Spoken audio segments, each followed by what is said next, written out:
Assalamualaikum warahmatullahi wabarakatuh. Kami dari kelompok 4 akan menjelaskan tentang biodiesel.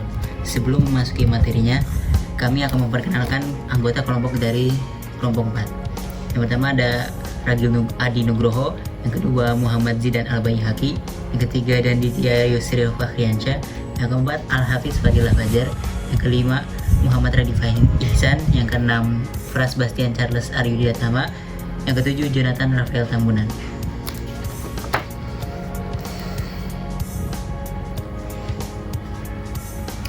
Pengertian bioenergi dan biodiesel. Bioenergi adalah energi terbarukan yang didapatkan dari sumber biologis, umumnya biomasa. Biomasa adalah bahan organik yang menyimpan energi cahaya matahari dalam bentuk energi kimia. Biomasa sebagai bahan bakar umumnya berupa kayu, limbah industri, kayu jerami, dan hasil pertanian seperti tebu yang dapat diolah menjadi bahan bakar. Dalam definisi yang lebih sempit, bioenergi adalah sinonim dari biofuel, yang merupakan bahan bakar turunan dari sumber biologis. Dalam cakupan yang lebih luas, bioenergi mencakup juga biomasa. Bioenergi adalah energi yang dihasilkan dari biomasa. Namun bioenergi bukanlah biomasa, melainkan salah satunya adalah biodiesel. Lalu pengertian biodiesel. Biodiesel merupakan bahan bakar alternatif potensial yang diperoleh dari minyak nabati, lemak hewani, atau limbah minyak yang diolah melalui esterifikasi dengan alkohol. Penggunaan istilah biodiesel telah mendapat persetujuan dari Department of Energy atau DOE, Environmental Protection Agency (EPA), dan American Society for Testing Materials atau ASTM. Menurut American Society for Testing Materials (ASTM), biodiesel adalah ester monoakil yang tersusun dari asam lemak rantai panjang yang diperoleh dari lemak terbarukan, seperti minyak nabati dan lemak hewani. Monoakil ester dapat berupa metil ester atau etil ester. Hal ini ditentukan oleh sumber alkohol yang digunakan. Lalu lanjut ke perkembangan biodiesel di Indonesia. Di Indonesia, penelitian mengenai penggunaan biodiesel mulai berkembang pada tahun 1990. Peneliti Indonesia telah melakukan penelitian ekstensif mengenai biodiesel yang terbuat dari berbagai bahan baku seperti minyak sawit, minyak jelantah, dan jarak pagar. Pusat Penelitian dan Pengembangan Teknologi Minyak dan Gas Bumi atau LEMIGAS, Badan Pengkajian dan Penerapan Teknologi PPT, Pusat Penelitian Kelapa Sawit PPKS, Lembaga Penelitian Perkebunan Indonesia LRPI, dan Institut Teknologi DAS Bandung ITB dan Bandung ITB sedang meneliti biodiesel dan merupakan lembaga pertama yang melakukan penelitian tersebut. Lalu masuk ke bahan baku biodiesel.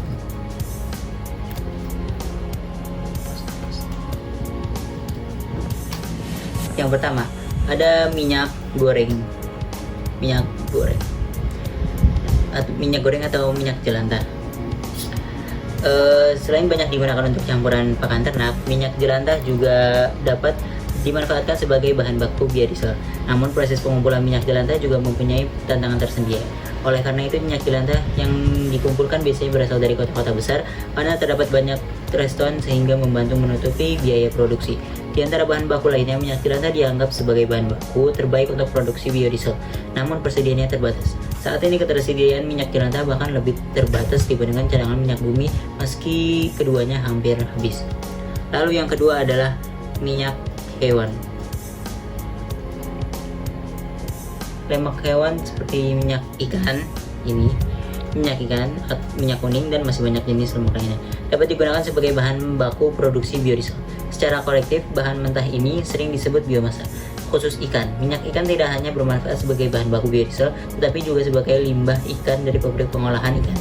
Pemilikan biomasa sebagai bahan baku akan bergantung pada ketersediaan serta fasilitas pengolahan yang tersedia, dan harga biaya produksi juga memainkan peranan penting dalam profitabilitas produksi biodiesel. Lalu yang ketiga ada biji bintaro. Biodiesel merupakan bahan baku alternatif yang diperoleh dari ekstraksi bagian tanaman pembuatan biodiesel. Dari biji bintaro memerlukan modifikasi proses, termasuk proses pre-treatment dan degumming. Pengolahan awal meliputi pengukusan, pencucian, pengeringan, dan pengepresan. Modifikasi proses degummining berupa penambahan katalis asam fosfat, kemudian bentonit, proses esterifikasi, dengan katalis metanol asam yang dilanjutkan dengan penambahan zeolit. Proses transesterifikasi dengan katalis metanol basa. Lalu yang keempat adalah alkohol dan metanol. Alkohol dan metanol merupakan dua bahan kimia yang paling umum digunakan untuk memproduksi biodiesel karena mudah digunakan, murah, dan tersedia dalam jumlah banyak. Konsentrasi alkohol yang lebih tinggi seperti etanol, isopropanol, dan butanol juga digunakan bahan baku alkohol yang mampu menghasilkan metil dan etil, dan isopropil atau butil ester setelah reaksi transesterifikasi. Reaksi ini terjadi karena adanya katalis asam basa berupa natrium metoksida. Lalu yang kelima ada alga. Minyak alga, cairan yang diekstraksi dari tanaman alga, juga dapat digunakan sebagai bahan baku produksi biodiesel. Hal ini bisa menjadi solusi bagi daerah yang sering terjadi pertumbuhan alga, khusus mikroalga perairan jenis ini. Spesies ini dinilai lebih baik karena memiliki efisiensi fotosintesis yang lebih tinggi karena tumbuh di lingkungan lembab, menyediakan lebih banyak air, karbon, dan nutrisi. Lalu yang terakhir ada minyak kedelai.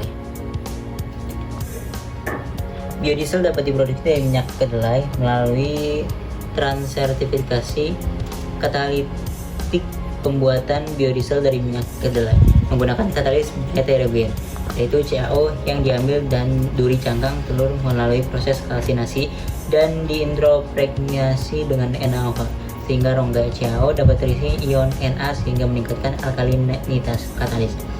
Peningkatan efisiensi produksi biodiesel dapat dicapai dengan memvariasikan konsentrasi katalis CaO atau NaOH. Sintesis biodiesel dilakukan dengan cara esterifikasi dan transesterifikasi menggunakan metanol.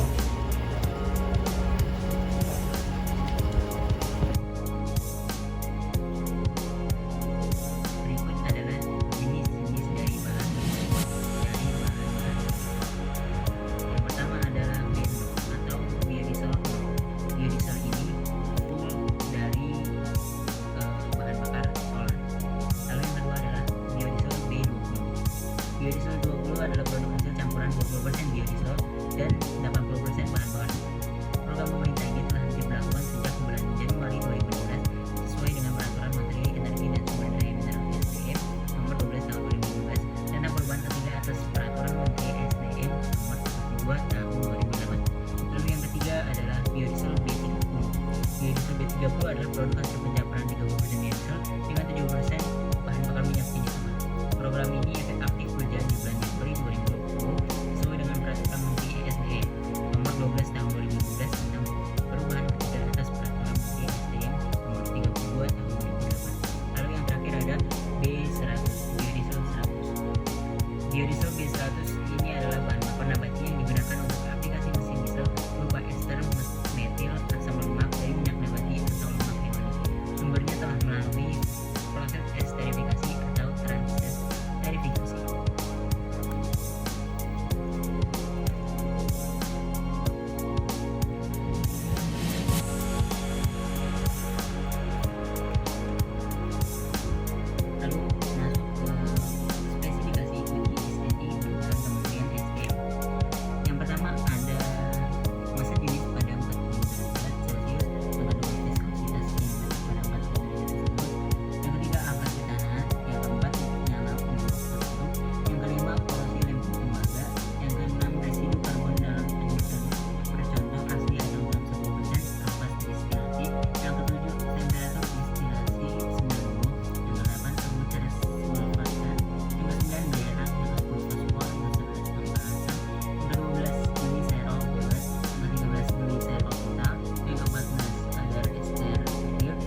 dan mencegah aliran balik ke area metanol. 3. Gas N2 menguasai kurang lebih seperempat dalam gas monoksida. 4. Minyak tar BCR dipanasi sampai panasnya berada di 4. 5. Cairan metanol dibawa keluar dari tabung gas pada laju aliran volume tertentu menuju vaporizer dan superheater untuk penguapan aliran gas N2 di atas. 6. Uap metanol dikeluarkan dari superheater dan reaksi mulai bisa menunggu waktu berjam. Metanol 0,1 pH 270, 280, 80, dan 250 derajat Celcius dengan kontinu dibantu ke dalam reaktor. 7. Produk reaksi dalam fase uap dikondensasi dan ditampung di kontainer gelas. Cairan yang mulai menetes dan pada kontainer gelas dicatat sebagai waktu awal reaksi terjadi. 8. Produk reaksi dikeluarkan dari kontainer gelas melalui pipa O2 setiap 1 jam dan kemudian ditimbang. 9. Selama reaksi berlangsung kurang lebih 6 jam, tren yang buah sampel dikumpulkan sampel A masih mengandung metanol, metil ester, dan glycerol. Selanjutnya kandungan metanol dalam sampel A dievaporasi sehingga dia berada sampel B yang hanya mengandung metil ester dan glycerol saja. 11. Langkah terakhir adalah memisahkan metil ester dan glycerol dengan memakai bulan metanol recovery. Metil ester dan glycerol selanjutnya diukur suhunya dan masanya ditimbang untuk dianalisis. Mungkin itu saja materi yang dapat kelompok 4 sampaikan. Kurang lebihnya mohon maaf. Wassalamualaikum warahmatullahi wabarakatuh.